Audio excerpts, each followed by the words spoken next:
Good morning to one more present here. Thank you for joining us on this special occasion. I'd like everyone to rise for the Tamil Thai Valtu, please. Thank you.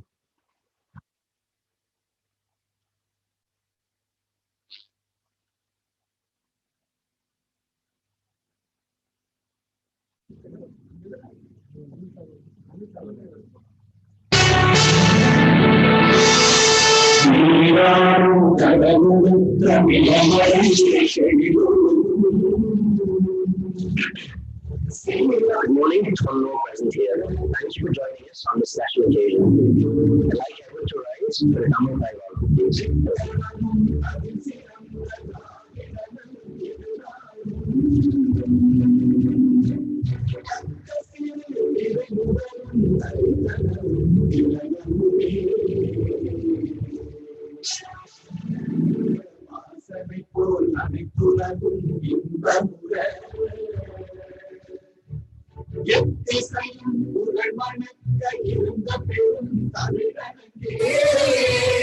தமிழனங்கே உன் சீரிழமை திறந்து என்று செய்ய மறந்து வாழ்த்ததுமே வாழ்த்ததுமே வாழ்த்ததுமே.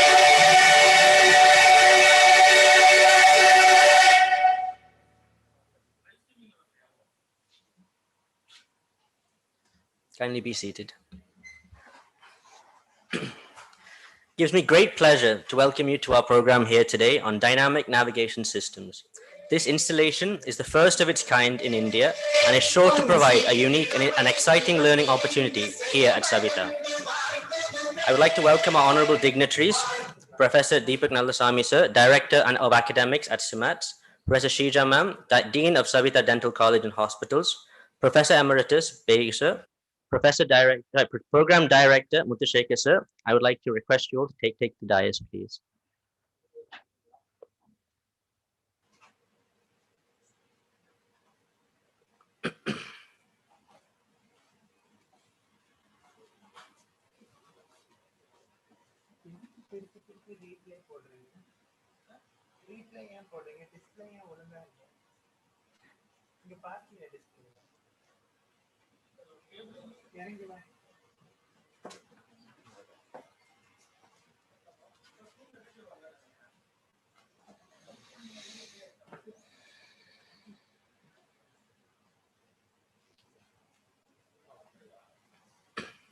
Unfortunately, our guest of honor, Dr. Kalanidhi Veerasamy sir, could not join us here today as he's attending an emergency meeting in Delhi.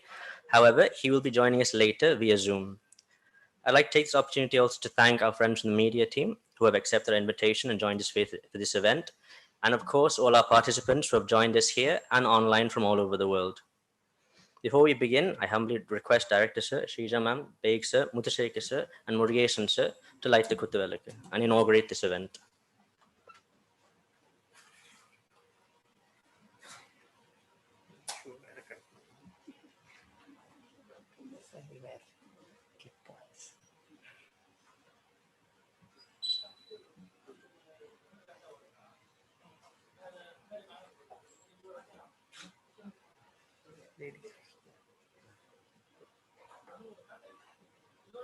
That's okay, sir.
I request Baig sir to felicitate Deepak sir.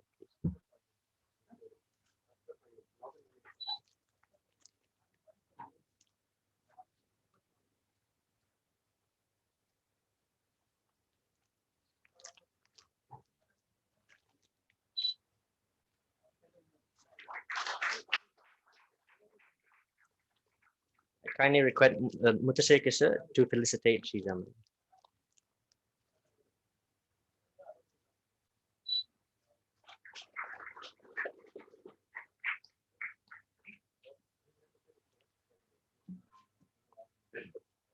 I humbly request Director sir to complete the installation and unveil our dynamic navigation system here at Saveetha.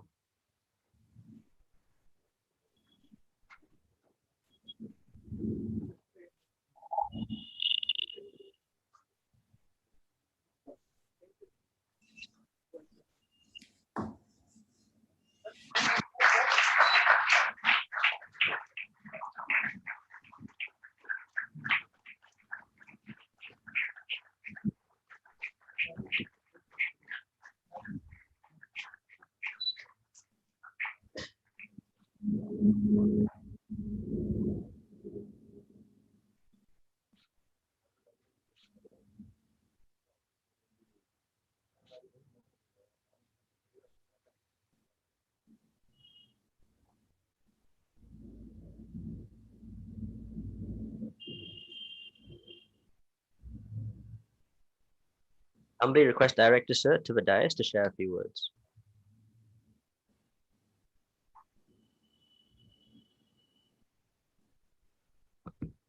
Good morning to the dignitaries on the dais, then faculty of the Department of Oral Surgery, and dear students. So I'm really glad that the Department of Oral Surgery has taken the initiative to start the navigation surgery program in collaboration with the Royal College, UK and Glasgow. And we also are, happy that this program is being conducted after a long time in the pandemic. So I think all the facilities have also kind of been undergoing disuse atrophy. So, but anyway, the program is set. I think it's a grand program and I think they all did a good job. I congratulate Dr. Wahab for his efforts and overall, I'd really like to thank the department. Thank you. Once.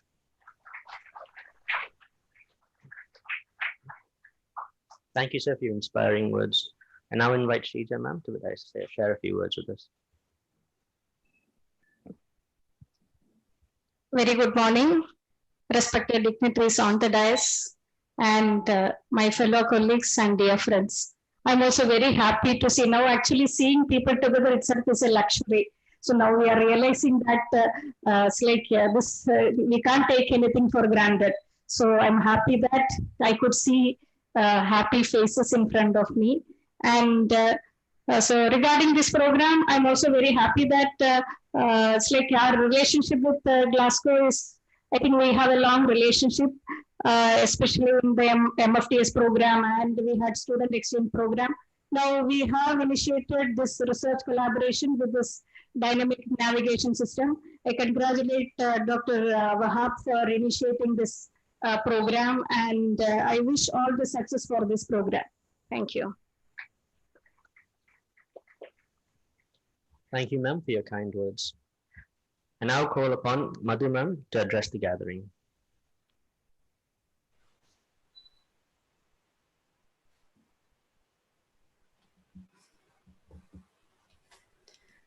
Science knows no country because knowledge belongs to humanity and it is the torch that illuminates the world, said by Dr. Louis Pasteur. Good morning all, respected dignitaries on the dais, my teachers, friends from the media, colleagues and students. I am Dr. Madhulakshmi Marimuthu, professor in the Department of Oral and Maxillofacial Surgery and also an international dental advisor to the Royal College of Physicians and Surgeons, Glasgow. It indeed gives me a great honor and pleasure to declare the research collaboration between the University of Glasgow and our university, Saveetha University. So what makes this so unique? It is a first-of-kind collaboration that the University of Glasgow has extended to any university in India for a doctorate program. And with this, our college becomes the only institution as of now to have a dynamic navigation system in-house. Saveetha Dental College is a pioneer institution in dentistry in our country. A walk around the college will enable us to understand its state-of-art technology in teaching, treatment planning, and execution. Our director, Professor Dr. Deepak Nalaswamy sir, has ever been open to new ideas and projects and helped widen the horizon of research and encourage young critical minds.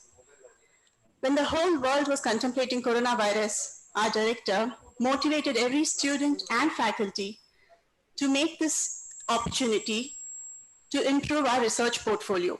And so, Saveetha came up with almost 1,000 plus publications in the year 2020, that is the corona year.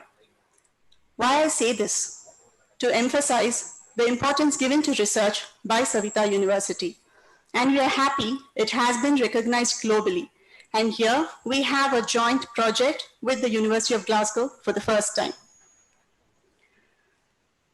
In 1988, Dr. Hans Streudel, the then president of the International Congress for Surgical Endoscopy, pointed out how surgeons failed to use the sophisticated technology laparoscopy. This was in 1988, but now we know how laparoscopy has become the mainstay of abdominal surgeries. So I think we should not delay to learn technology. And here we present to you the first ever highly technological oriented collaboration where we are going to place dental implants, which is dynamically going to change the perspective on placement of dental implants. What is dynamic navigation system? To put it in an easy way, I would say it's kind of an endoscope, laparoscope, and your Google Maps all put together. So you will be able to do your procedure with precision, decrease the morbidity and complications on your patients.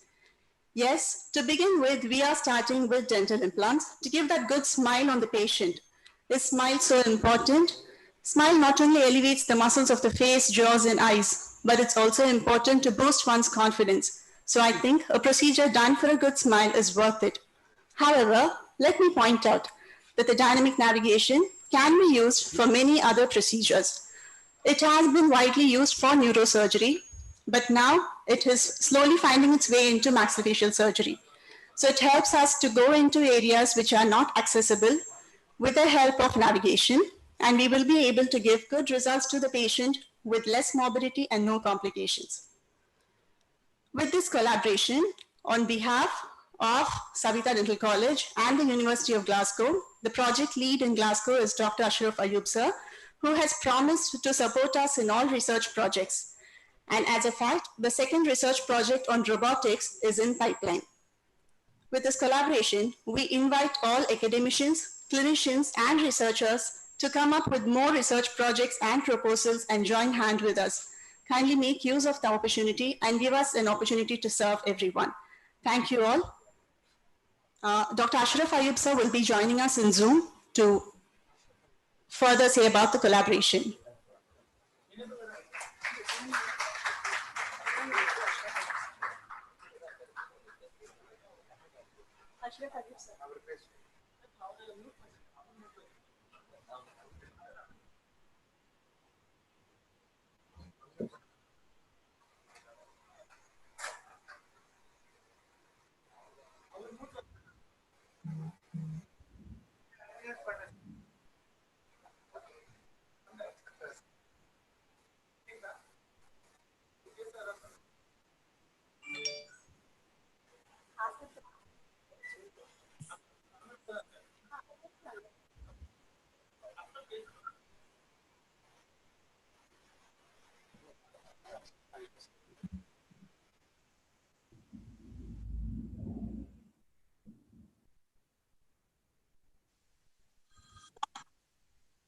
Hi, Wahab. Okay, can I share the screen?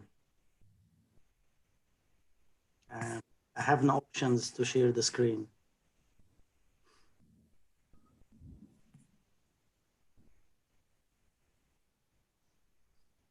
Sure.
Hello.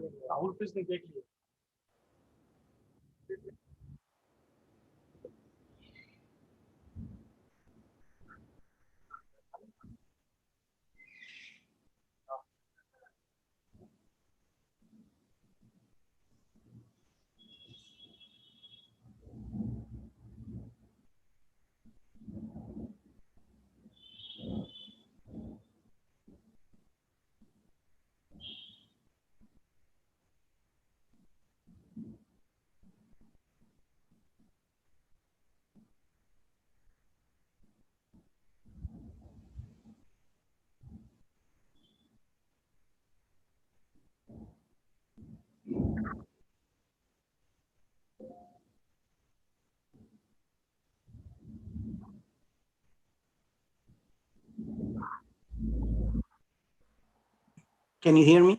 Hello, can you hear me? Can you share the screen? Yes? Okay, that's fine. I'm going to start. Thank you. Okay, well, good morning, ladies and gentlemen. It gives me great pleasure to be with you here from Glasgow, Scotland, United Kingdom. That is a very unique event to start enormous collaboration between the University of Glasgow and Saveetha Dental College, and also historical moment for me. I have never ever lectured 5:30 in the morning, but you are absolutely worth it, and I am delighted to be with you. I would like to welcome all the dignitaries, the honorable delegates, and the chief guests. This is Ashraf Ayub speaking to you here. I am the professor of oral maxillofacial surgery from the University of Glasgow, Scotland, United Kingdom. And I just wanted to refresh your memory. This is where I am at the moment in northern of Europe, and in Scotland, in United Kingdom, and in the north here in Glasgow. And this is where I work, the University of Glasgow Dental Hospital and School, which I believe many of you have been around and visited us. I am not going to talk for long. I'm just going to take 5 minutes to tell you what is about all this collaboration.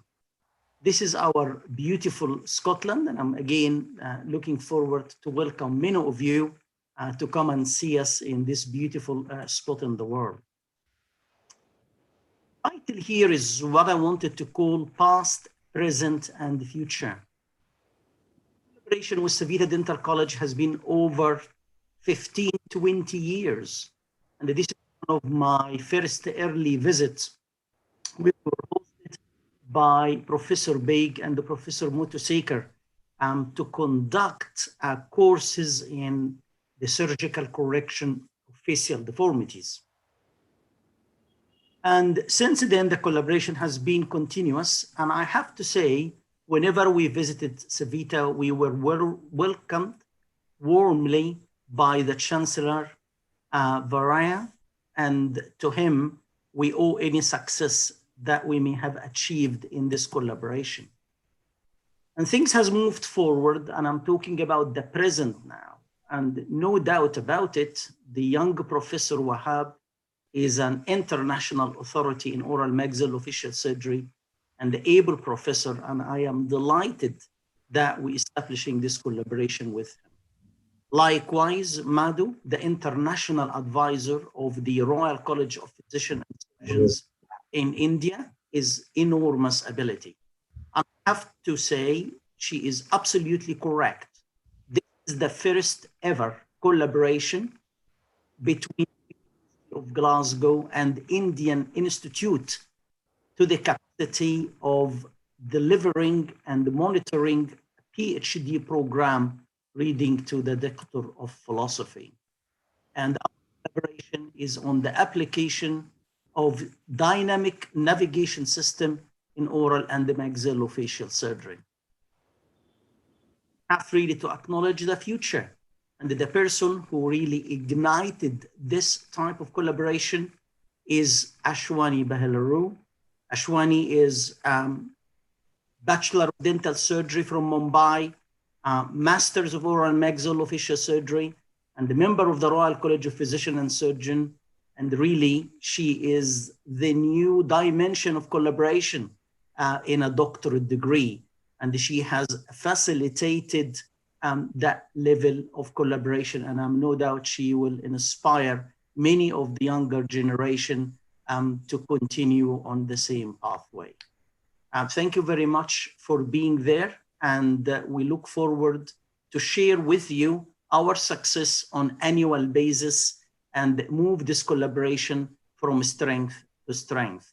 I will later on join you in a full presentation about the scope of the clinical application of dynamic navigation. But for now, have a lovely day and the best wishes from the University of Glasgow, Scotland, United Kingdom. Thank you very much, sir, for joining us so early. Next, we have our chief guest of honor who joined us here. I'll say a few words about him. So, Dr. Kalanidhi Veerasamy, he is sorry, 1 second. He is a plastic surgeon who has traveled all over the world, completing his training at MMC and then at Stanley. He has also done the FRCS examination at Edinburgh.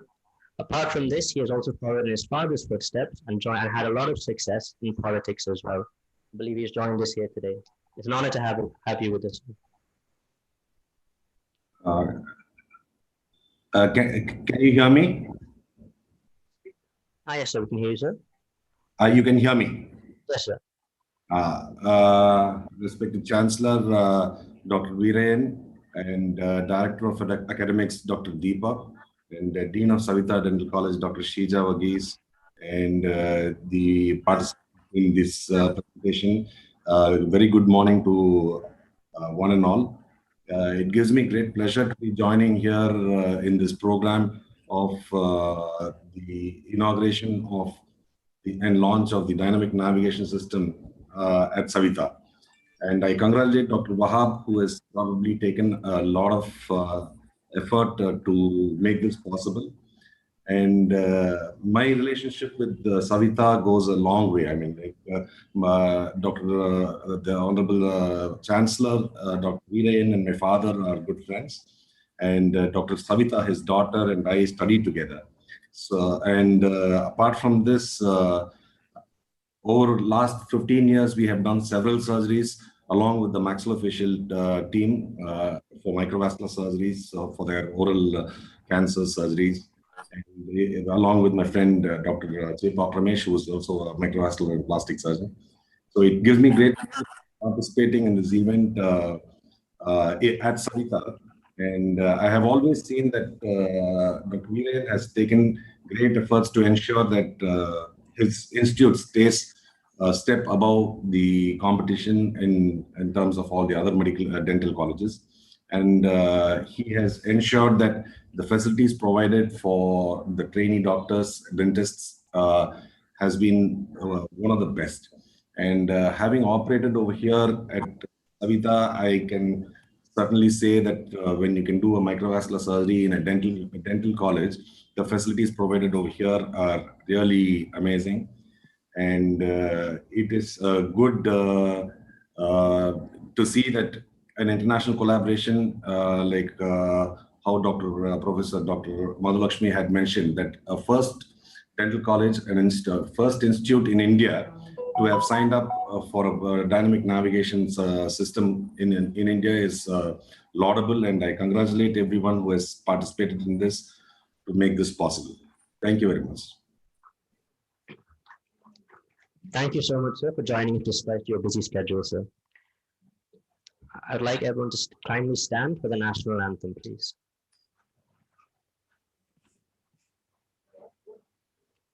Jana Mana Adhinayaka Jaya He Bharat Bhagya Vidhata Punjab Sindhu Gujarat Maratha Dravida Uttara Vanga Vindhya Himachala Yamuna Ganga Ujjala Jagadhi Taranga तव शुभ नामे जागे तव शुभ आशीष मांगे गाहे तव जय गाथा जन गण मंगल दायक जय हे भारत भाग्य विधाता जय हे जय हे जय हे जय जय जय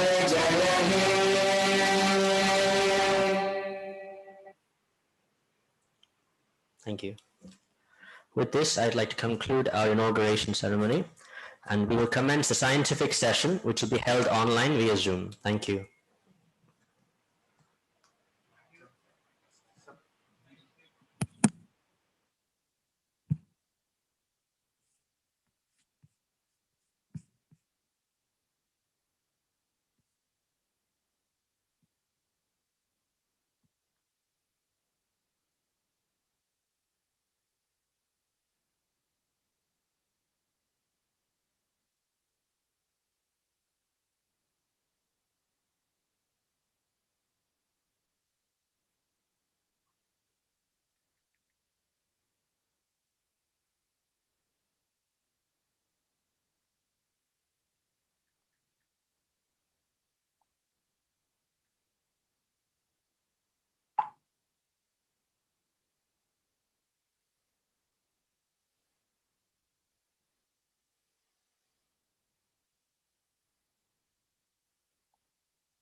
We thank everyone for being here. Now you can disperse and join through Zoom.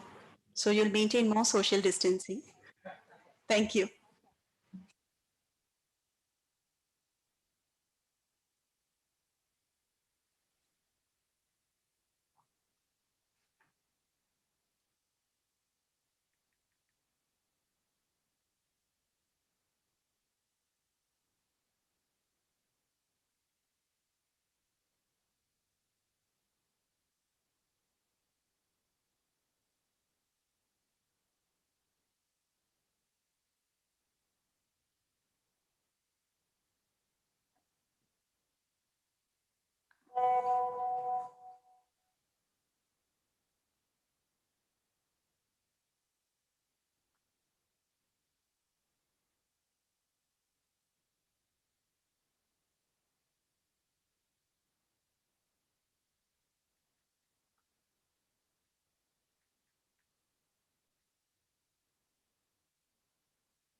Good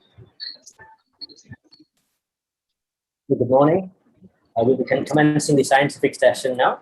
So our first speaker is Professor Dr. Abdul Wahab sir.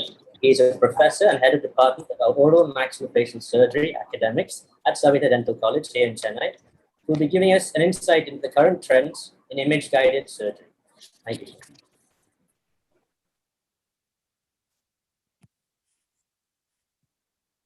Good morning. Thank you to our director, Dr. Deepak Nalaswamy, and our dean, Dr. Shrija, and chief guest, Dr. Kalanidhi, for inaugurating this event and research program. And thank you to everyone who has tuned in to this webinar.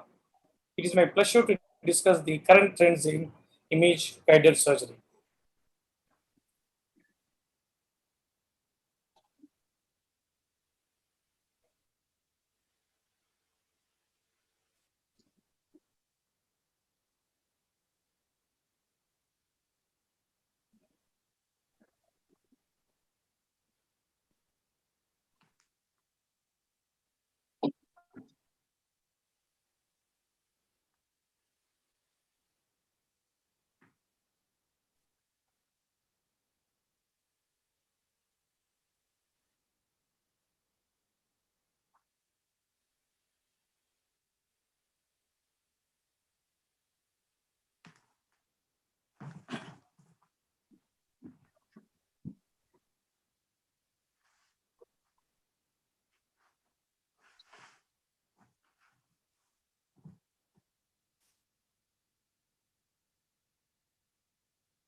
The methodology behind setting up an image-guided surgery can be broken into two categories: preoperative and intraoperative. These procedures require thorough patient imaging and planning before even stepping into the operating room. There is a good deal of preparatory work to be done. And patient imaging has to be combined with intraoperative CT scan and patient instrument tracking so that surgeons can be dynamically informed through a surgical station. Innovation occurs at every step of these methods, and steps are even added for better surgical outcomes accordingly. Image-guided surgery can be likened to a GPS system in that procedures are guided by a combination of preoperative and intraoperative images. Since its development 2 or 3 decades ago, image guidance has been a huge revolution in the way we perform surgery. It has remained successful because image guidance, number one, it allows surgeries to remain minimally invasive as we are aware of and can pinpoint certain structures. And then because surgeries are minimally invasive, we preserve a patient's function. And number three, these factors increase patient and surgeon confidence, which leads to improved outcomes across the board. Next, it is important to cover where image-guided surgery began so we can better understand the transition into current trends and innovations. This way, it's clear how image-guided surgery technologies improved surgical outcomes over time. Navigation was first implemented in neurosurgery. Refer to a stereotaxic frame shown in the picture here. Prior to the implementation of navigation, stereotaxy was a minimally invasive and straightforward neurosurgical procedure because surgical trajectory could be easily defined and followed.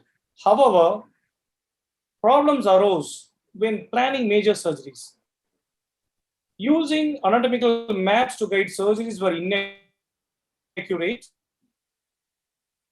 individual anatomy, especially when a patient's anatomy was altered by pathology like a growing tumor. In these cases, medical imaging allowed surgical planning. Additionally,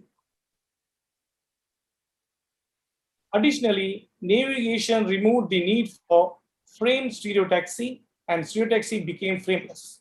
And medical imaging was used intraoperatively to inform surgeons while procedures were performed.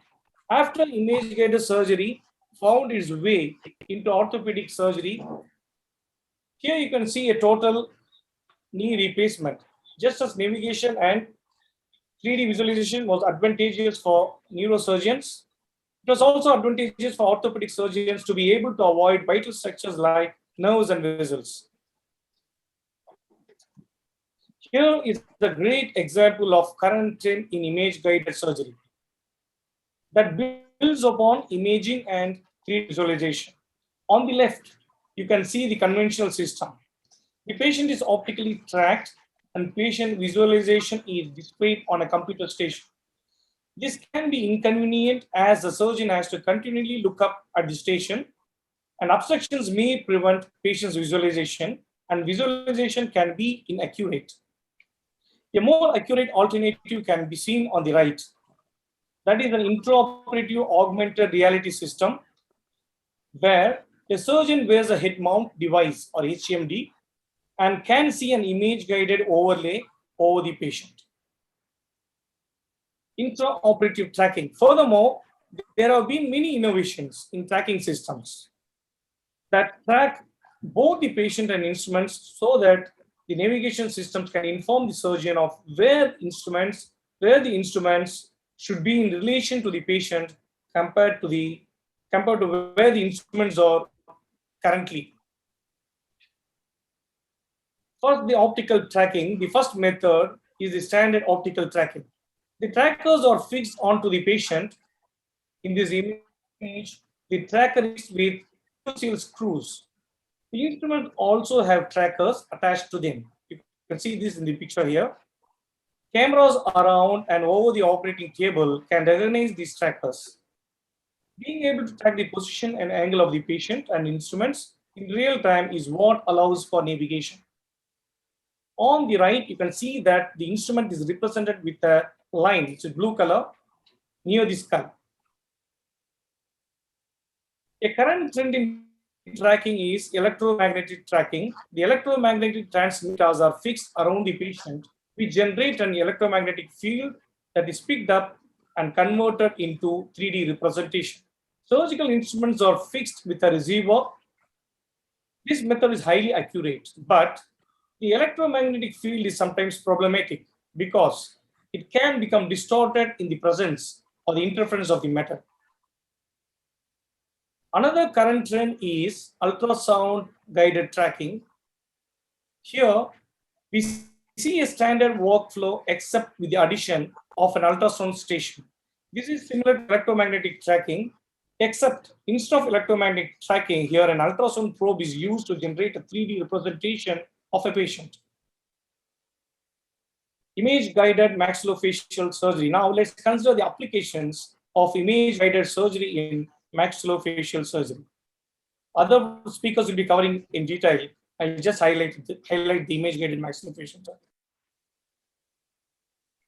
Trauma and also in the residual deformities. The image guidance is used in trauma cases. Specifically, one area where navigation can be helpful is the repair of internal orbital fractures because of small access and the inability to expose necessary structures in the orbit. If a patient is only affected on one side, that is the unilateral fracture of the face of the orbit, we can create a model of the patient in which we can take the unaffected side and mirror it or reflect it onto the other side to create a symmetrical model that we follow to fix any craniofacial fractures. It is particularly useful for the foreign body removal. This is because we can clearly see where the foreign body is in relation to the patient and instruments and what needs to be done for the removal. Image guidance can also visualize where deep space infections, you can see the space infection on the right side of the eye, the infratemporal region, where it is located and it can be treated. In oral maxillofacial surgery, image guidance can be used in the placement of conventional dental implants and also, as you all know, zygomatic implants. Image guidance is shown to allow for highly accurate placement when compared to conventional placement.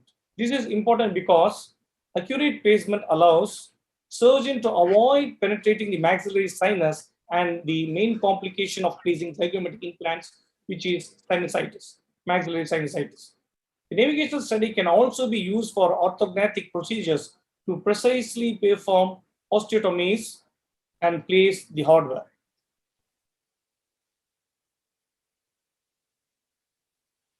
It can also be used for the surgeries in the mandible. The mandibular surgery is especially complicated to perform with image guidance. This is because navigation systems are not usually suited for the mandible region due to its mobile nature. This is usually solved by preventing the mandible from moving with number one, intermaxillary fixation, then as you can see in the right side, the occlusal splint and the tracking system in the jaw. These are three solutions for the application in mandibular surgery, though it is mobile in nature. It is important to realize just how much can be done in this field and the amount of contributions that can still be made to image guidance surgery. Visualization, tracking methods, and computation can still be made more accurate. Additionally, image guidance should be built upon to be able to expand its applications in oral and maxillofacial surgery. Here are the citations of images included in this presentation that are pulled from the literature.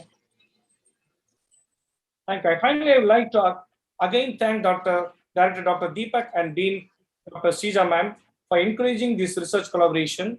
I'd like to thank Prof. Ashraf Ayub from the University of Glasgow on behalf of the Saveetha OMFS and implant team for collaborating with us to conduct research on dynamic navigation systems in oral and maxillofacial surgery. Thanks to all the speakers who took the time to prepare and present for this conference. Also, a big thanks to the Saveetha OMFS, implant, and the IT team. I hope the webinar continues to run smoothly and listeners derive a lot of value from this event. Thank you so much.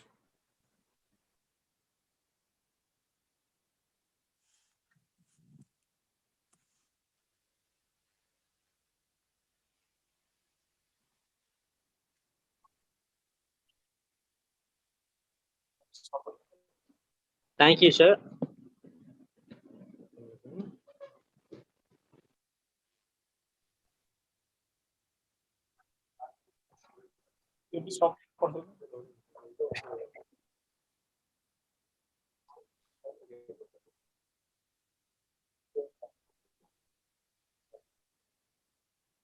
Thank you, sir. Next, we have Professor Ashraf Ayub, sir, all the way from the University of Glasgow. He'll be shedding some light on dynamic navigation system for dental and maxillofacial procedures. Thank you, sir. Okay, can you hear me?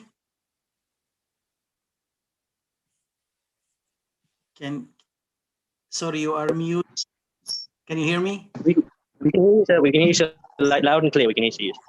Okay, well, good morning again, ladies and gentlemen, and once more, lovely to be with you from United Kingdom, and it is enormous pleasure to share with you this historical moment of moving Saveetha Dental College to another dimension of research and collaboration. Let me try to see if I can share the screen with you.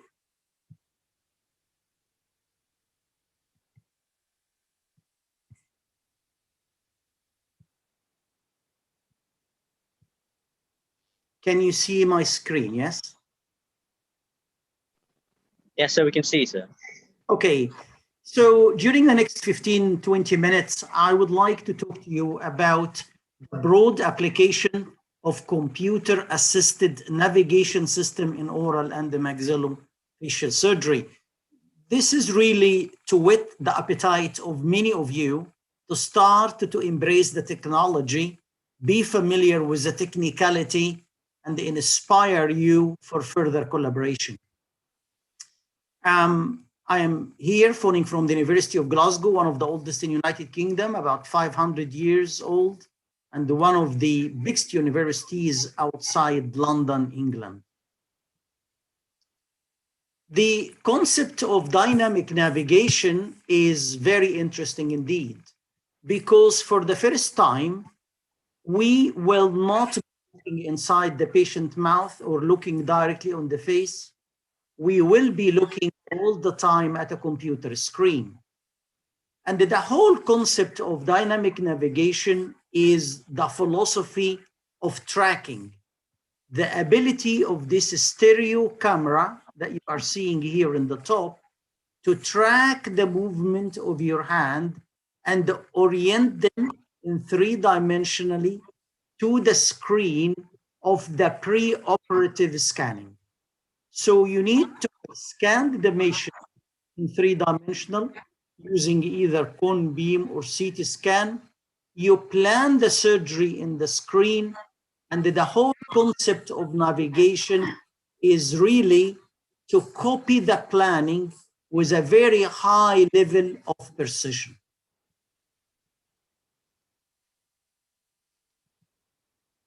The procedure promises minimal invasiveness, high accuracy, and the most important thing is to reduce the damage to important anatomical structures, and I will show you that in a minute or two, and also eliminate the need of intraoperative scanning and the checking to make sure what you have done is accurate, because you can visualize that through the dynamic tracking, and no doubt about it will reduce the surgical time.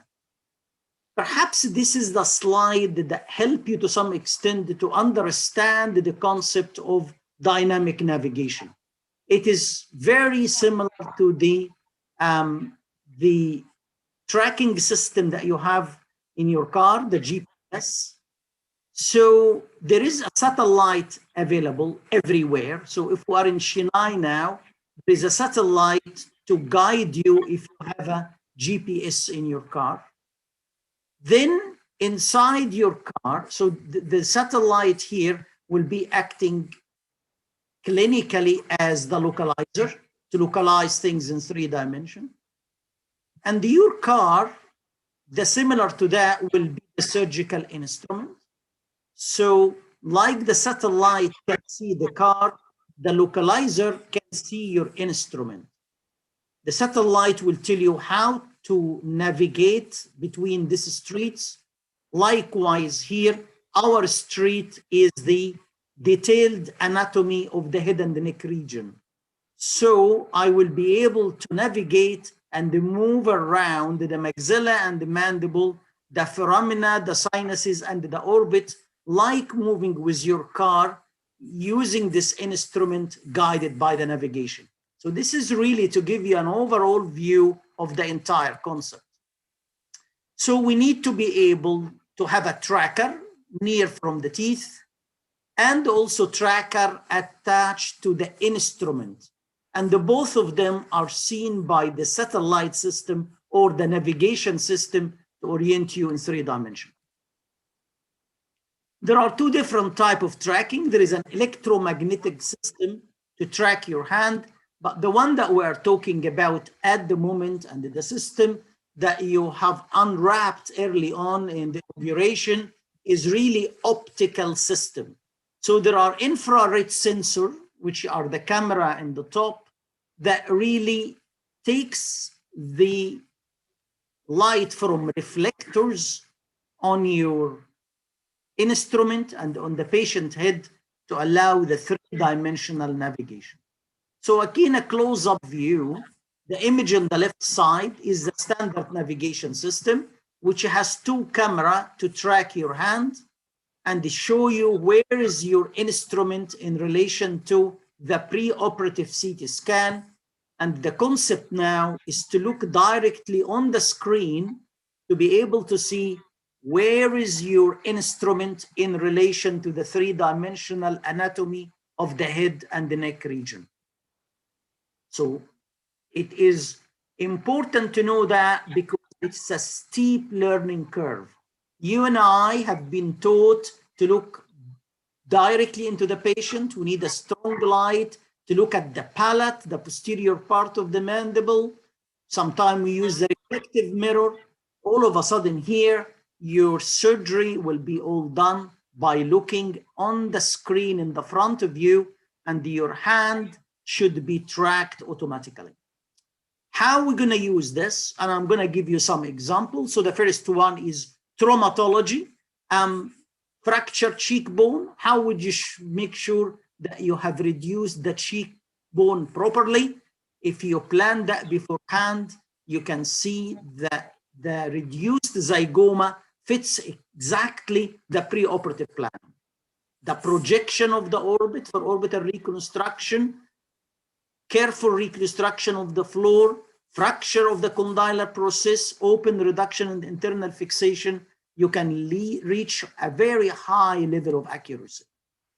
So that's again dynamic navigation to show you exactly where is this instrument in 3 dimensions in relation to the preoperative CT scan and allow you to reduce the fracture accurately, and there is no need to take any imaging intraoperatively.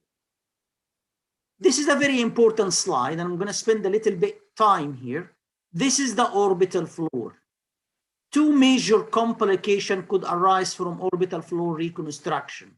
One of them is under or over reconstruction. Second one is damage to the optic foramen. So if you plan your orbital floor reconstruction, as you can see in the screen here, and you carry out this plan to theater, you can see exactly where is your bone graft and where is the material that you are using for orbital reconstruction in relation to the optic foramen, and they make sure that the orbital floor neither over-reduced nor under-reduced. How would you remove a foreign body in 3 dimensions? That's again, your navigation system will tell you how close you are from picking up a foreign body. And it tells you if you are far away or too deep or too up or too down. So consequently, the access could be minimal. You don't need to cut the entire mucoperiosteum. Through a very small cut and the minimal morbidity, you can retrieve foreign bodies. And it is important to know that one of the common surgical procedure that you and I will be doing in a daily basis is removal of impacted wisdom teeth. And this technology reduces the damage to the inferior dental nerve significantly. The biggest application, and we're going to talk about that a lot, is in implantology. How could you insert a dental implant with a high level of finesse and accuracy? And then our biggest PhD project, the zygomatic implant. And I encourage you to read this article, which talks about how the dynamic imaging navigation can help you in carrying out complex dentoalveolar procedure, published early this year in the Journal of Oral and Maxillofacial Surgery. So a very good example here, this is an impacted wisdom tooth. And the surgeon among you will know, well, that's a pretty straightforward removal. Well, this is the inferior dental canal. If you are not careful, you will cut this nerve and the patient will be permanently numb. Dynamic navigation will tell you all the time where you are in relation to this nerve. So you will be able to navigate and minimize the possible damage.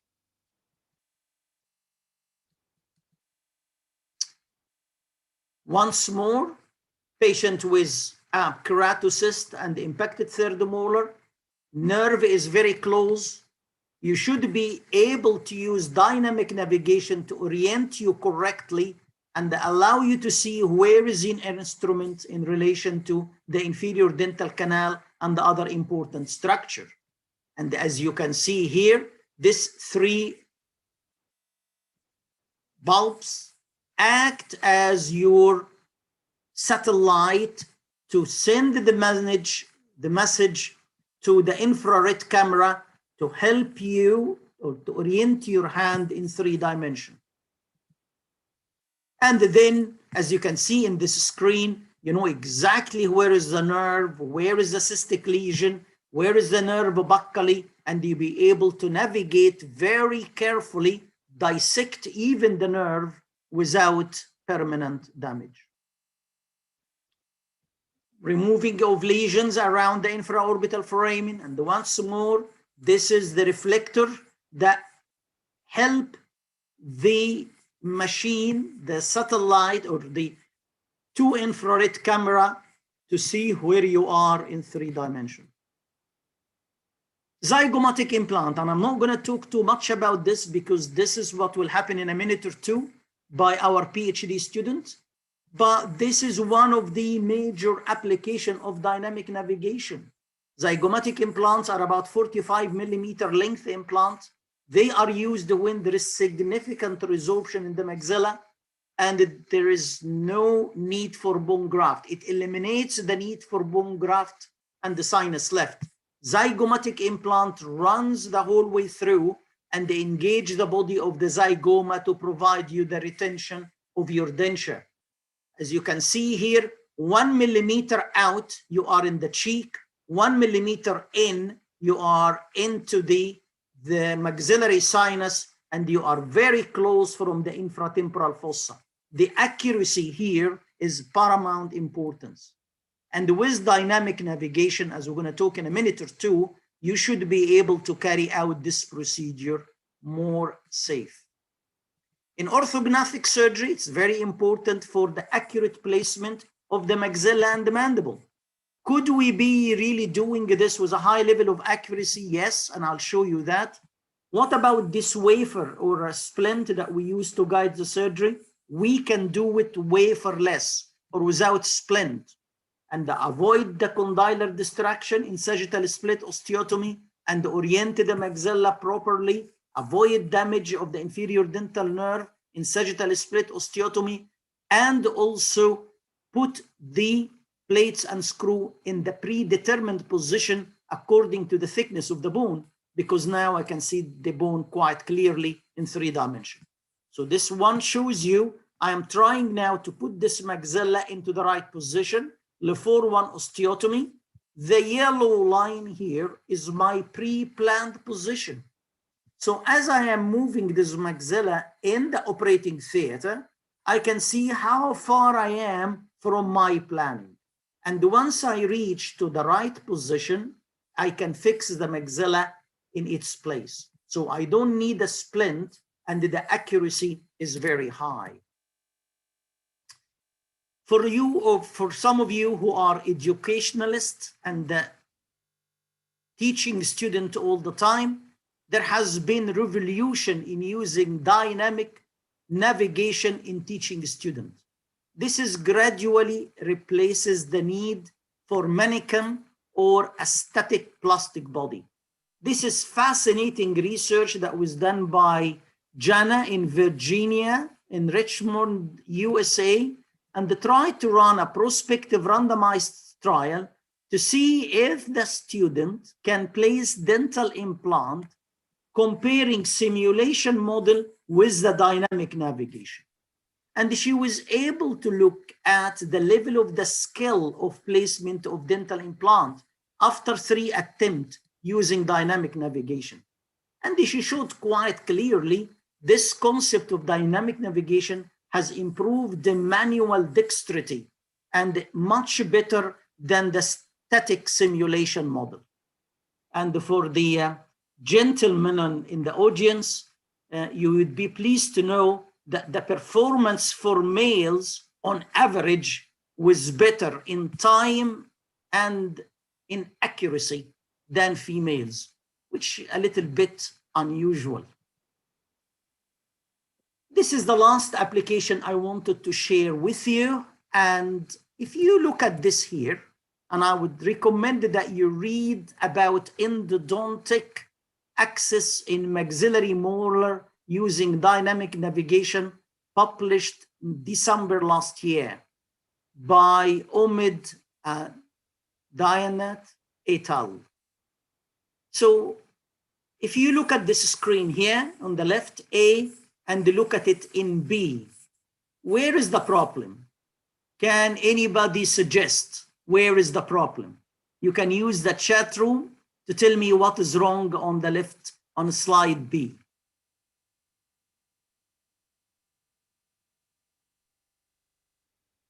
You see very carefully, you will notice that there is no filling in the distal root. The professor of endodontic was unable to find the root canal on the distal root. And this is calcified canal, and this is the application of dynamic navigation. In dynamic navigation, you can apply your reamer file, and you can go inside the canal, navigate through it, and you can see that live in 3 dimensions. And that is really what you normally see in the screen. If you are in a perfect position in X and Y and Z, it is a green circle. If you are out far away, it is red. If you are deep in, is dark blue. And that shows you how to orient your instrument in 6 levels of freedom. Then once more, you can see the dynamic navigation.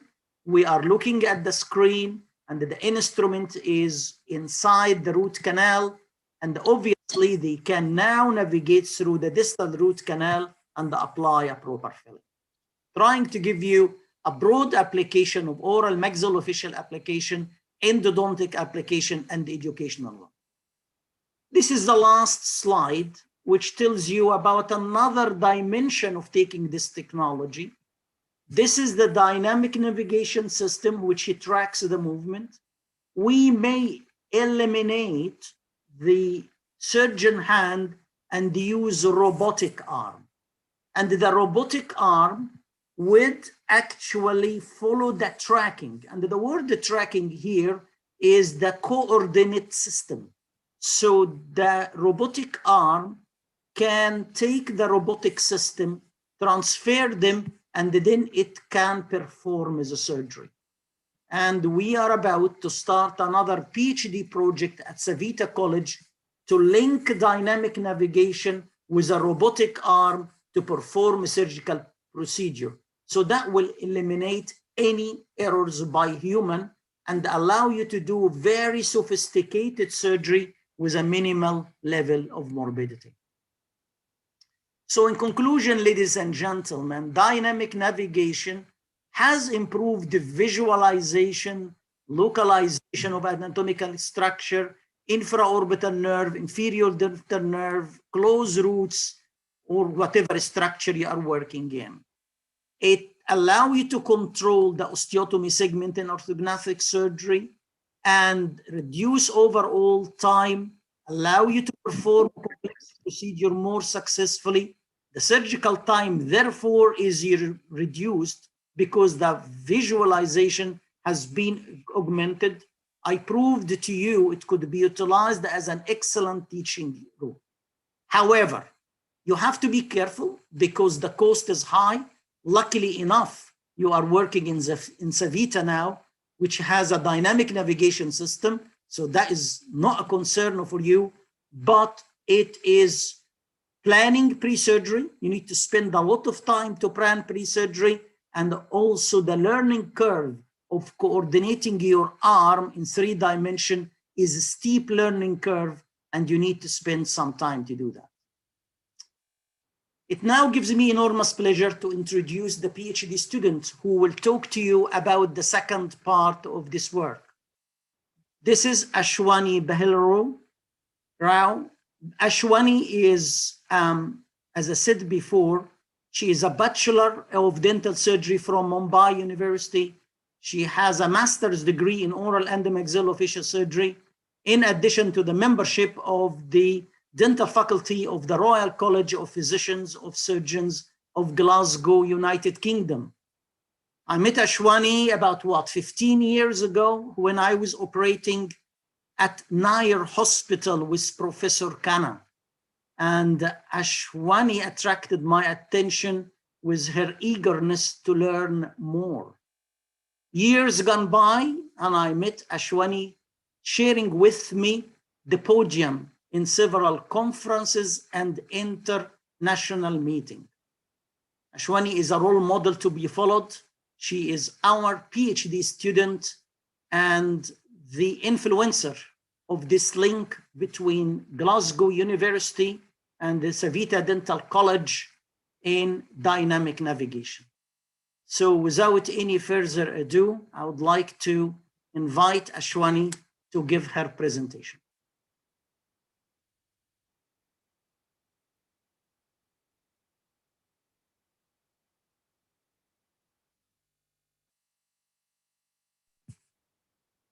Can I have the previous slide?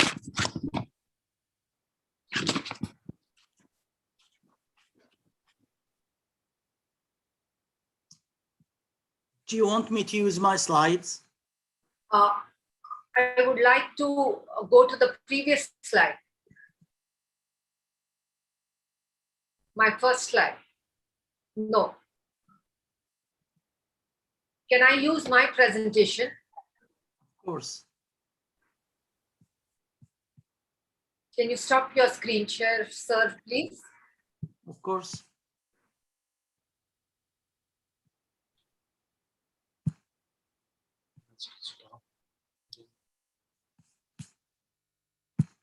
So you're still sharing the screen. Okay. Dr. Ayub, sir, you have to stop screen sharing. Okay, just 1 second.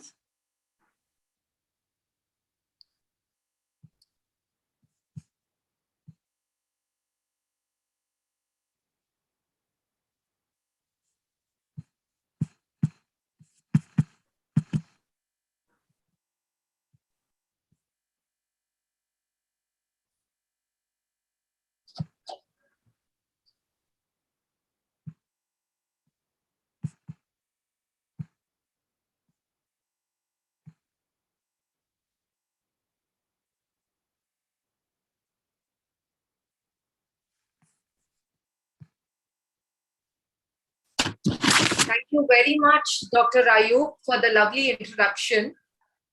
Good morning, everyone. A respectable chief guest whose gracious speech all the way from Delhi motivated us, inspired us. Honorable Chancellor, respected Dr. Deepak sir, Dr. Shrija ma'am, and all the other dignitaries present here. Let me express my gratitude, my happiness at being inducted as a PhD student in the prestigious Saveetha Dental College, and that too in their first academic collaboration with the University of Glasgow. I'm indeed privileged and will do my best to live up to the high standards set by both the institutes. Today, nobody even in developing countries wants removable teeth in lieu of their lost natural teeth. Everybody wants fixed options. But along with their loss of teeth, they also lose bone. So what do we do for shrunk jaws? Grafting is an option, but it's an expensive proposition. Graft-free solutions means placing zygomatic implants. Zygomatic implants are implants placed taking the help of the tough zygomatic bones in the facial maxillofacial skeleton, which do not resorb. Conventionally, this surgery was done in a hospital setting, increasing the admission cost, requiring the services of trained, experienced surgeons, and increasing the chances of recovery time as well as complications. Dynamic navigation, as Dr. Ayub explained, has changed all that. But yet, now it is still done in a dental clinic. However, it's still a major procedure. The flap is exposed, increases the patient surgery recovery time, chances of complications. Now, how about if we get more from the dynamic navigation system? How about if we make it into a keyhole or a minimal invasive procedure? Make it easy for the patient to recover, make it seem almost like a routine dental visit done in a matter of few minutes. Is it possible? Yes, by Navident, by Claron. This, as Dr. Ayub explained, is basically the GPS system that shows us exactly where our drills are going. The patient is sitting upright, fully conscious, responding to our requests, speaking to us, and we finish the surgery in a matter of seconds.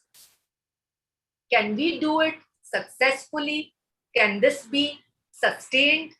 the only way to find out is to conduct a prospective randomized trial. We are going to assess the flapless or keyhole placement of zygomatic implants using Navident. Now, why would I spend 4 years from my busy oral surgery practice in Mumbai to do this research topic, spend lakhs of rupees, engage the supervision of 4 experienced busy surgeons like Dr. Ayub, Dr. Madhulakshmi, Dr. Wahab sir, with the blessings of Dr. Deepak to supervise this study, because I want to have a positive impact on the Indian population. Ideally, I want this study to be easy on the recovery of the patient. I do not want any complications sustained. I want it to be cost effective, and I'll use the most sophisticated technology to make it dead accurate. Lessen or straighten the learning curve so that every alternate dentist can master it. We are going to set the gold standard in this study. It will be the best ever study with patients allocated randomly to the 2 groups. The whole aim would be to benefit lakhs of people with shrunken jaws and with no other options for fixed teeth to have a better quality of life, to improve their chewing so that they can have better digestion, they can have better health. This unique research, this unique collaboration will set a new benchmark in the world of research in dentistry. So I look forward to this great partnership between United Kingdom and India. And once again, I'm deeply grateful to Dr. Deepak sir, Dr. Wahab sir, and Dr. Ashraf Ayub sir for giving me an opportunity, a chance to make a difference. Thank you very much.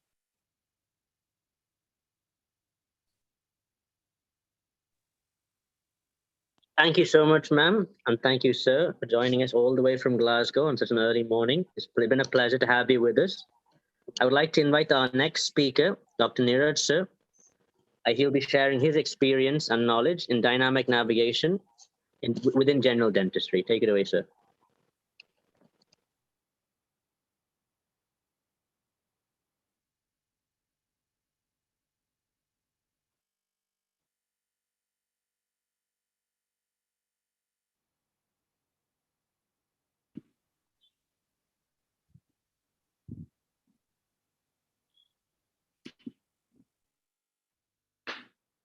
Hello, everyone. Good morning. Am I audible? Yes, sir, we can hear you, sir, loud and clear. Okay, and can you see my screen? Yes, sir, we can see your screen, sir. So good morning, everyone. And thank you, Dr. Wahab, Dr. Ashraf Ayub, and Dr. Ashwini for this amazing presentations. And thank you for inviting me over here. I am Dr. Neeraj Kinariwala, MDS microendodontist. And I would like to share my experience with dynamic navigation systems in dentistry and in clinical applications. As Dr. Ashraf Ayub and Dr. Wahab has almost touched upon each and every topic of possible application of dynamic navigation, I would like to focus more on the clinical application of that. I belong to state of Gujarat, and this is our university, Karnataka University, situated at Gandhinagar. I'm associate professor over there for the last 7 years now, and it is my private practice, White Dental Lounge in Ahmedabad. So before I start with today's topic, that is dynamic navigation in dentistry, I would like to highlight what is the need of actual navigation in dentistry.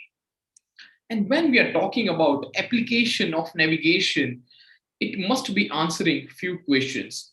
So the first question, which is really important clinically, is where is my anatomical target? As a surgeon, when we are dealing with either endodontic surgery or the implant surgeries, it is important to decide which is that anatomical area which we are going to hit. Second important question is, how do I really reach my target safely? Third one is, where and how shall I position my drill or instrument?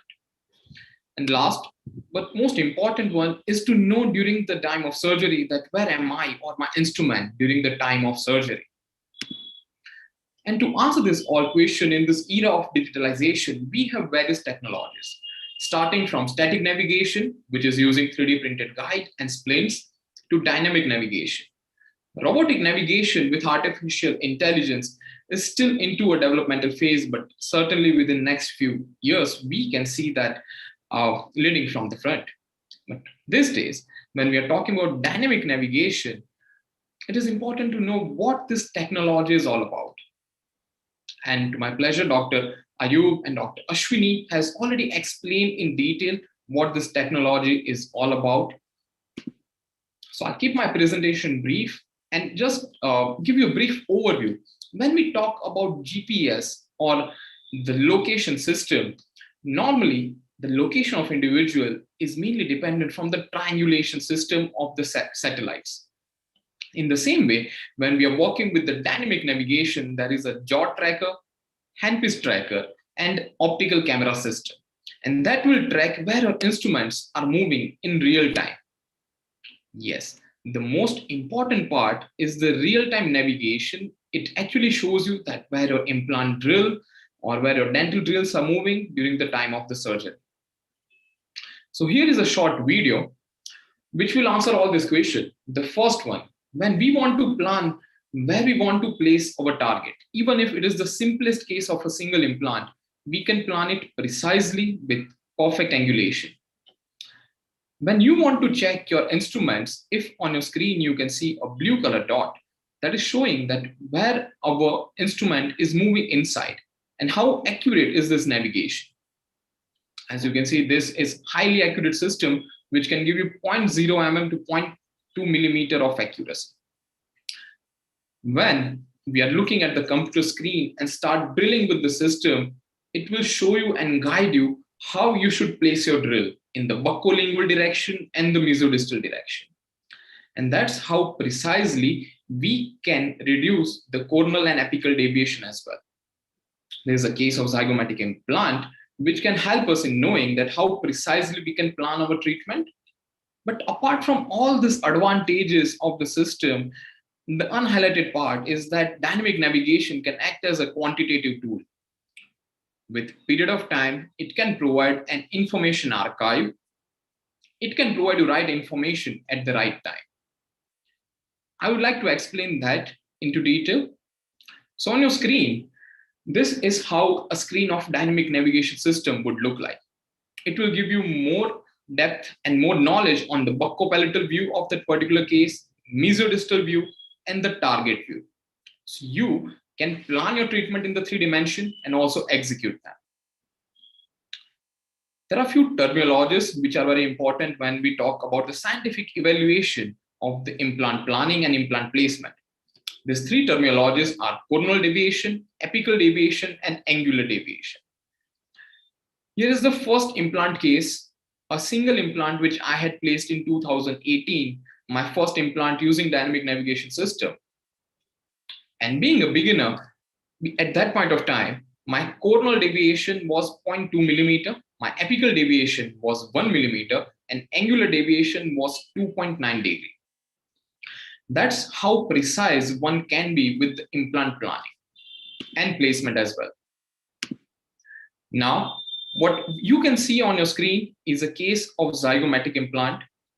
As we know that zygomatic implants are available in different sizes from 30 millimeter to 52.5 millimeter. And as Dr. Ashwini has already explained how crucial and how important it is to avoid any complication and make this procedure less invasive and more safe. So here is a case where we completed a treatment planning for the zygomatic case. You can see how precisely not only we have only placed it, but at the same time, we could also place the implants. Sorry, the screen is not sharing. Screen is not sharing. Let me check for a second, sir. Yes. Now is it visible? Yes, thank you. Thank you. Thank you so much.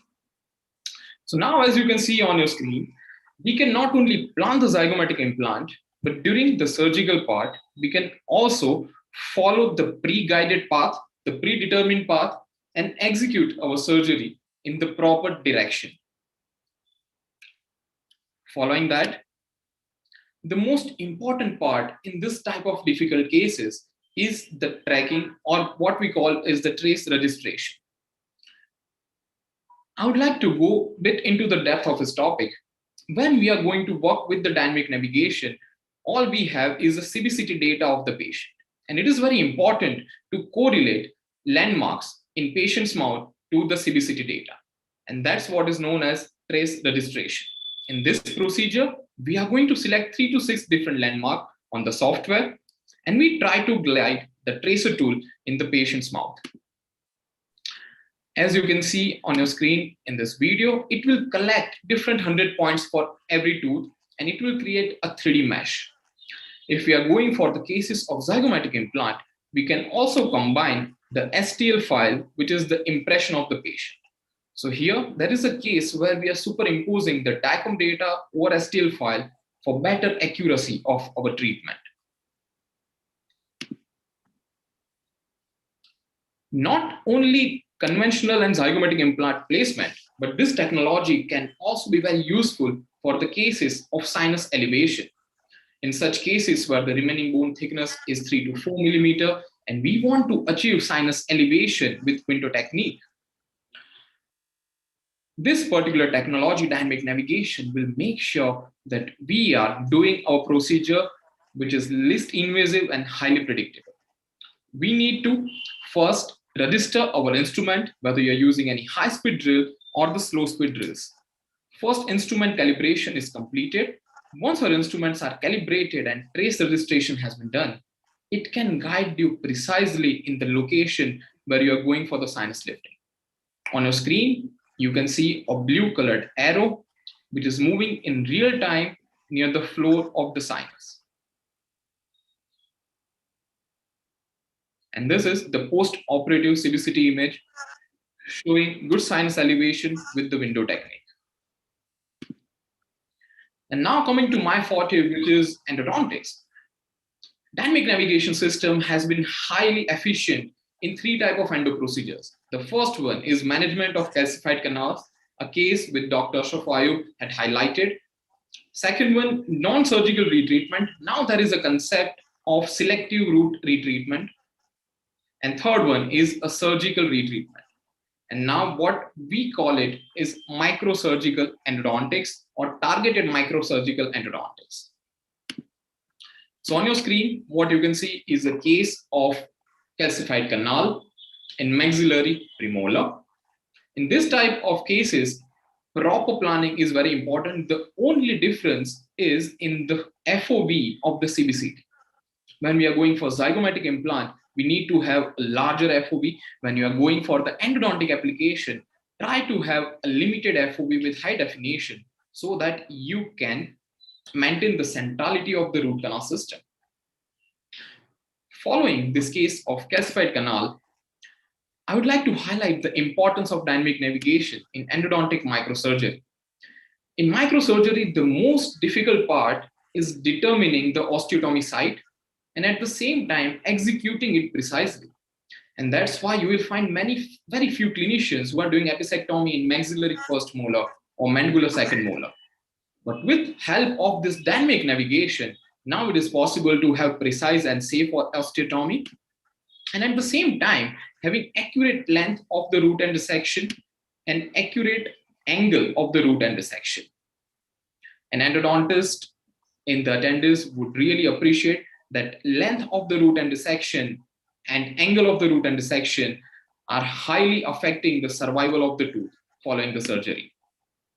On your screen, you can see a case of periapical pathosis in maxillary anterior teeth, central and lateral incisor.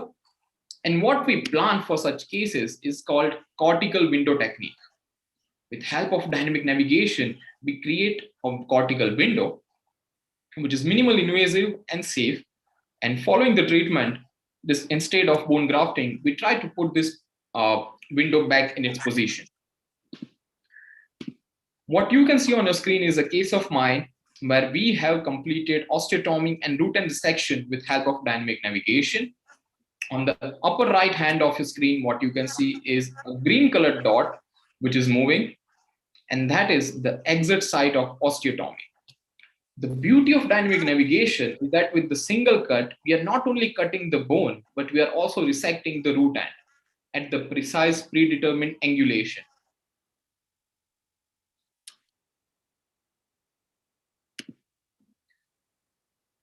Even episectomies have been planned and executed in maxillary second molars, and it is very important to have proper angle of root and dissection. As endodontists now, we prefer that 0-degree angle of root and dissection is highly desirable to have minimum apical leakage. And here on your screen, there is a case where we try to achieve this angle of root and dissection at 0-degree. The journey for this entire case starts at the treatment planning. So first, you need to open up the dynamic navigation software, go through the software, select the arch in which you are going to work, mark the midline, and following that, you have to plan your osteotomy site and the angle of root and dissection. If patient has any previous CBCT which is having a full arch, we can use it. The important part is trace registration. So what you can see on your screen is the trace registration. We are selecting 3 different landmarks and collecting 100 different points from the patient's clinical data on the CBCT data.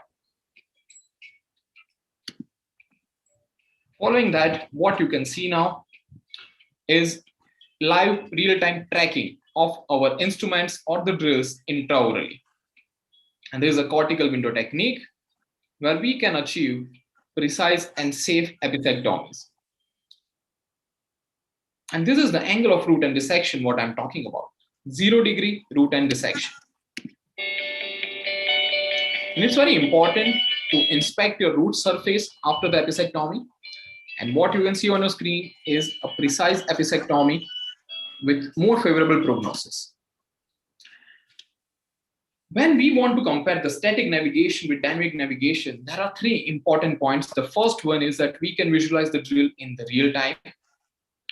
Second, we can make any changes in the treatment plan. And third, it is always less time consuming. And many research articles are proving that the coronal and apical deviation is much lesser with help of dynamic navigation. This is an article which I will recommend postgraduate students to go through, published in 2019, which shows that if 100 implant cases were done with dynamic navigation, the first 50 cases had slightly more angle variation, which was 3.4 degree. But there is a small learning curve. After that learning curve, this degree variation can also be improvised. And this is one of the last slides for today. A good publication, which is comparing the accuracy of dynamic navigation with static surgical guide navigation. And this study has shown that dynamic navigation is highly accurate. Whether we are doing anterior implant or posterior implant, implant site has no effect on the accuracy of dynamic navigation. Rather, in the posterior teeth region, it is more predictable than the static navigation. But the most important takeaway from this presentation is that experience level of the surgeon do not affect accuracy of dynamic navigation. So if there is a novice who is starting his journey with implantology or the root and surgeries, they can deliver highly accurate, safe, and predictable treatment outcomes with this type of surgery. Even American Association of Endodontists have highlighted that targeted endodontic microsurgery with dynamic navigation is narrowing this gap between the novice and adept. Another study which is showing that the root and dissection is highly accurate with this technology. So just to conclude today's presentation is that dynamic navigation is accurate, safe, predictable, and it is emerging as one of the most predictable and reliable representative of the digital technologies because it is transforming surgical intervention into more safer, predictable, and minimally invasive. Thank you for having me over here. thank you, Dr. Wahab, Dr. Ayub, and faculty of Saveetha University. Thank you so much, sir, for your in-depth and very interesting presentation, sir. Our final speaker for today is Dr. Abhinav, sir. He's a maxillofacial surgeon and assistant professor in the Department of Implantology here at Saveetha. We'll be talking with applications specific to dental implants.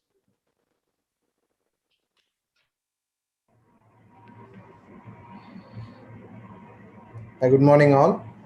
Thank you, Dr. Sabri, for your introduction.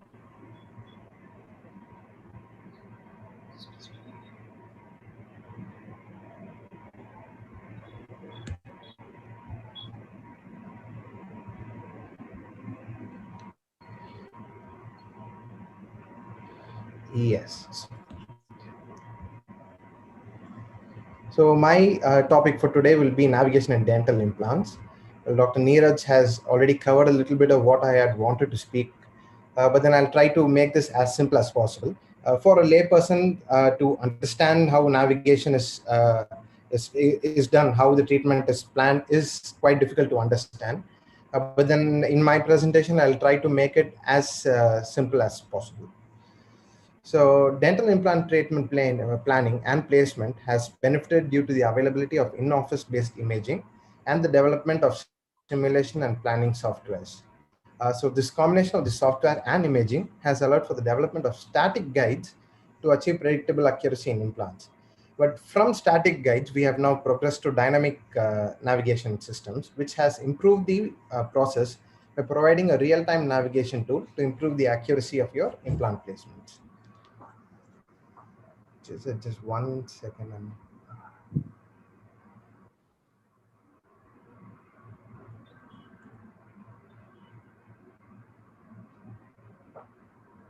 Yeah. So as we have already seen, the applications of navigation surgery would include neurosurgery, orthopedic surgery, oncosurgery, maxillofacial, ophthalmology, vascular surgery, and implants, and also in endodontics. So I would be mainly focusing on dental implant surgery. So basically, you can classify your implant navigation surgery into freehand surgery, static navigation surgery, which is actually with the use of CAD/CAM design stents, and dynamic navigation surgery. So when we take the freehand surgery, it's the conventional surgery that most of us surgeons do. It gives you the greatest surgical view and has best contact of the cooling fluids with the drills, and it is the least expensive. But it's got its own drawbacks, such as it has the least amount of accuracy and it requires an increased flap elevation. When we look at the static navigation, which are basically CAD/CAM based surgical stents, so they are very accurate. It requires they can as in a flapless implant surgery is done in this procedure. It's got good patient satisfaction and a reduction in chair time during the surgical procedure. But it again has got its own share of disadvantages, namely the implant position is dependent on the stent. You cannot change the planning of your implant placement during the placement, because if you decide to change the position, then you'll have to completely abandon the stent. So there is no real-time visualization of the implant preparation. It requires a laboratory preparation of the stent, the additional cost of the stent, additional CBCTs to be taken, and it requires an additional surgical kit. And it is also very difficult in the posterior teeth because you have the sleeves which sit on top of your ridges. So they add extra height, and as the placement goes more posterior, there is a difficulty in placing the implant because of the drill heights. So then comes your dynamic navigation. So what I'm basically going to discuss today will be the workflow of dynamic navigation, the indications, advantages, disadvantages, and a few literatures which are available currently.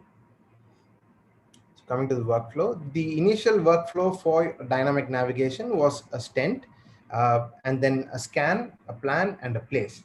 So a stent is where you are supposed to make a thermoplastic stent with fiducial markers, scan with the stent and without the stent. So that requires 2 scans, and then you plan it on the software, and then you go for the placement. But this was the older workflow. Of late, the workflow has been trimmed to accommodate only a scan, you plan, and you trace and place. So the stent portion has been completely removed off. Now, how was this simplified workflow possible? So initially, a stent made of thermoplastic material was fabricated in the chair side by the dentist, and then, which had fiducial markers placed on them for registration of the scan. And this was used as a reference during the surgical plan. These fiducial markers help in getting the scans and the stent to pick up the landmarks accurately on the CBCT. But this had its disadvantages because the stent had to be secured in the same position and the orientation relative to the arch during the scan and the entire surgery. The position cannot change. If your splint is loose fitting or it is incorrect positioning, then it will lead to an error in the navigation. It requires another scan with the fiducial. So you take 2 scans here, time taken to prepare the stent, and interference of the stent during placement, because the stent has to be in the patient's oral cavity when you're doing your navigation surgery. So all of these disadvantages were there, and these were overcome by the development of the trace registration. So what does your trace registration or your TAP method do? So this makes use of the naturally visible structures on the scan, such as your teeth and restorations, which are stable and opaque to act as the fiducial markers. So this does not require the preparation of a stent prior to the scan, and only a single CBCT is required. So all your patient has to do is just go, take the scan, and then come back to you. That's it. There's no other work necessary in between. And similarly, studies have shown that 3 to 6 teeth can be mapped, and the accuracy is improved when you're tracing about 3 to 6 teeth together for the registration of the CBCT. So these are the main differences. So, in your fiducial registration, you need to make a stent and then take a second scan, and then the scan and the jaw tag. So it takes about a lot of time. And if the stent is wrong, then you will have to redo it. You will have to either abandon the case and then redo the entire process. But then in trace registration, the entire part is skipped. So after the scan, you trace the patient on the chair side during the procedure. If the trace is wrong, you retrace and you go ahead. So it simplifies the procedure a lot, and it reduces a lot of discrepancies that you may face during your fiducial registration. So step 1 is scan. So a patient walks into your clinic. So the patient requires implants. What you do, you send him for a CBCT scan. So the patient just goes, takes a CBCT scan, and comes and gives it to you. So step 2, you load the CBCT onto the system, and then onto the navigation system, and using the software which is provided by the navigation system, the manufacturer. So you plan your implants. So your implants are planned based on the prosthetic positions. So this is more of a prosthetic driven implant placement, implant surgery. So where your final prosthetic outcome is deciding your implant placement. So you get to move your implant in all directions. You can tip them epically, tip them crestally, move them bodily, mesial, distal. So all directions you can move, and you can get the implant in the exact spot where you would like your prosthetic crown to come in the end. So after your planning is done, you come to the trace and place, where you plan for your procedures. So basically, your navigation unit consists of a camera. So this camera emits lights, and as in it's got a light emitter, and it's got 2 cameras built in. And so the entire system uses optical technologies to track the patient and the handpiece. So the current navigation systems use a passive tracking array, where light emitted from the camera module gets picked up by the jaw trackers and are reflected back and picked up by the camera. So this is how your current navigation system works. So the drill and the patient array must be within the line of sight of the cameras to make sure that the movement and the navigation is picked up in a very accurate way. So these are the jaw trackers. Now we've got jaw trackers for the mandible, and you've got jaw trackers for the maxilla, and a tracker for the handpiece. So all of these trackers should are helpful for your camera to register them to the software. So these trackers are followed by your camera and indicates and is correlated with the CBCT and your drill. So once you fixed your tags, next comes your tracing. So you have a tracer tool which also has a tag on top of it. So you use your tracer tool to map out positions on your sorry excuse me for that. So you map out anatomical landmarks using the tracer tool, which gets picked up by the software and is correlated to your CBCT. So once they are in sync, then you can verify the placement by placing any instrument on top and checking whether it is completely registered with your CBCT for an accuracy check. And then you have something called as a calibration array. So this array is used to calibrate the drill axis and your drill bit calibration. Now, the drill axis calibration is going to allow the entire for the camera to see the movement of the drill in all dimensions, and your drill bit calibration is going to allow your real-time navigation of your drill bits. Now, each time you're going to change your drill bit, meaning you start with a precision, you have to calibrate your drill bit. You start with your 2 mm drill, you have to calibrate. And when you're going to your sequential, you need to calibrate. So for each and every drill, you need to calibrate your drill bit to the calibration array. So once all of your calibrations are done, once your CBCT is mapped with your anatomical landmarks and everything is ready, you start your procedures. So when you're doing your procedure, this is the screen that you will see on the navigation system. So number one indicates the real time. This is what the camera is seeing. So the camera is, so this is the field of view that the camera is seeing and then helping you in the navigation. The second slide shows you the OPG view. The green image in the scan is going to be your drill. So it's going to show your drill position. The 3 and 4 are the tangential and the axial views. And the fifth column over here is the number 5 where it's marked, is going to show the length at which you drill. So in your planning, you would have, say maybe you planned for an implant of size of 10 mm. So the drill, as you keep drilling, it's going to show you how much you've gone in and how much you need to enter. So that's your depth gauge. And on the sixth one is going to be your the center, as to where you are supposed to drill. So once you've drilled and you got all of the accuracy, as in when you've got all of your positioning correct and you've drilled up to the required length, so it's going to, if you're going to go too off axis, then it's going to give you an error. If you're going to go too lengthwise deep inside, it's going to again show you another error. So all of these errors, so each step is going to be monitored, and the surgeon also has to look at the mirror and make sure that they go in the correct angulation. So once the implants are placed, you can take a CBCT image, a post-op image, and you can load it into a software called as the EvaluNav software, which is actually a part of the software package from Navident. So you can superimpose your initial implant planning, which is in yellow in this image, and your current placement and how much of a deviation that you've seen. So right from start to finish, you can completely plan your case and even see how much of a deviation that you've got and place. So this is the simplified workflow for a dynamic navigation system.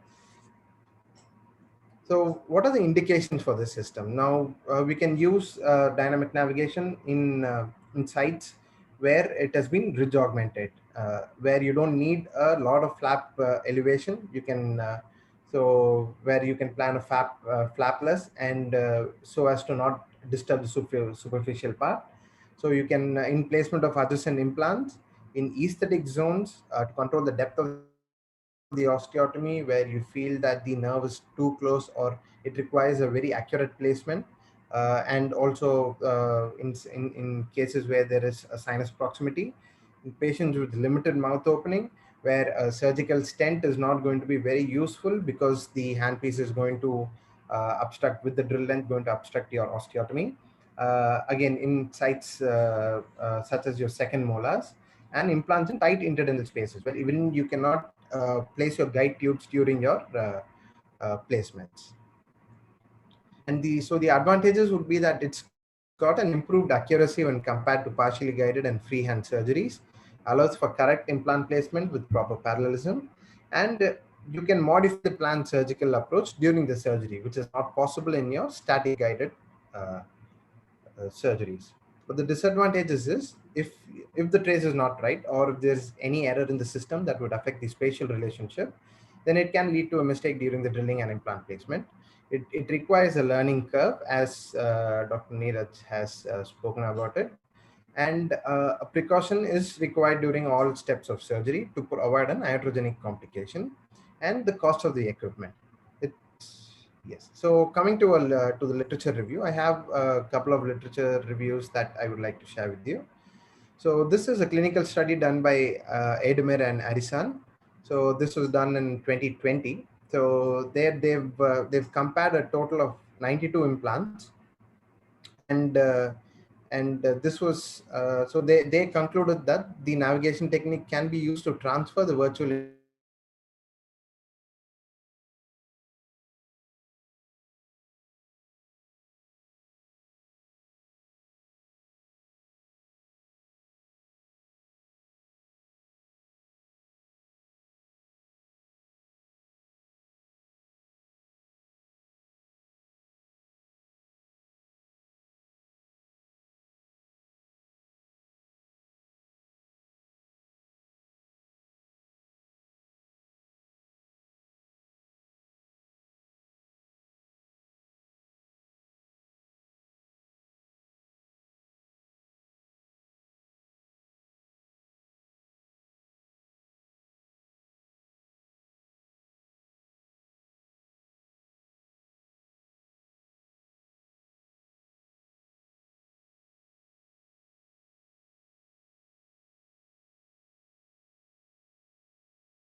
We are currently experiencing some technical difficulties. Please bear with us. Thank you.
I'm Still going on, is it?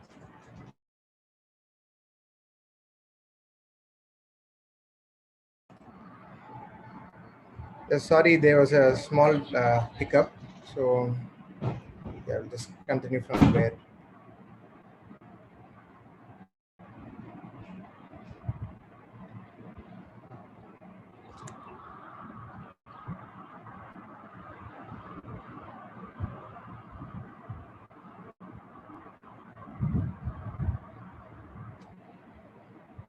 Yeah, okay. So dynamic navigation can achieve an accurate placement.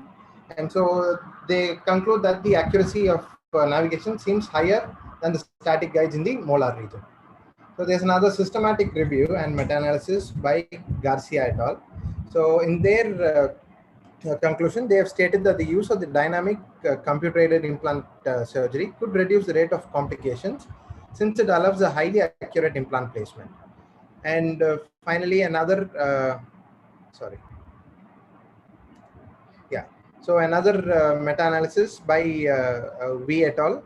So they've also suggested that the accuracy of the dynamic computer-aided implant surgery reaches a clinically acceptable range and has potential in clinical usage, but is more patient-centered outcomes and socioeconomic benefits should be reported. So all in all, the dynamic navigation system has proved to be more accurate than your static guides or equal to your static guides. And so to conclude, dynamic navigation provides a hassle-free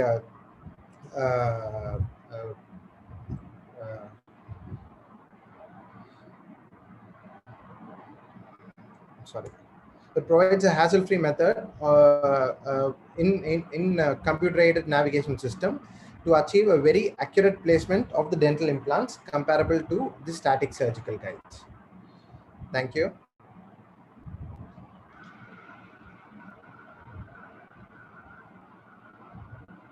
Thank you very much, sir. This concludes our program for today. I want to thank everyone once again, most importantly, our chief guest who was able to make time for us today, our honorable dignitaries, Dr. Deepak Nallasamy, sir, and Shrija ma'am, Beg, sir, and Mudhashek, sir, for joining us, all the event organizers and media team, and of course, all our participants for their support. We hope that you have found this session fruitful and you can join us again for future events. On behalf of everyone here at Saveetha, I wish you a very good day. Thank you.